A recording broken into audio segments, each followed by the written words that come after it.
এখনকার দিনে মানুষ ভীষণ ব্যস্ত,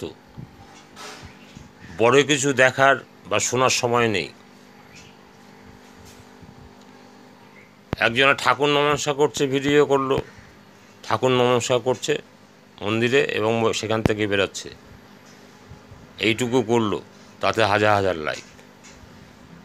আমি যত ভেজাল ভেজাল করছি এ কথা কে শোনে? এতে কোনো লাইক পাওয়া যাবে না, সম্মান পাওয়া যাবে না। নায়িকা ঠাকুর নমস্কার করে বেরোচ্ছে, ঢুকছে বেরোচ্ছে, ওতেই মিলিয়ন মিলিয়ন লাইক, শেয়ার। বাপরে বাপ! মানুষের সময় খুব কম, ধৈর্য নেই, ভীষণ ব্যস্ত। কত ব্যস্ত আপনি ভাবতে পারবেন না। 1 মিনিট সময় না দিলে পর, সময় যদি না দেন, আপনি শিখবেন কোত্থেকে?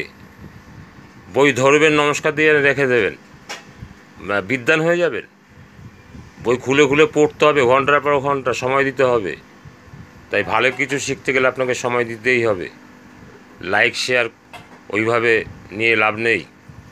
সময় দিন, নিজে শিক্ষিত হন, শিক্ষিত করুন, শিক্ষা নিন।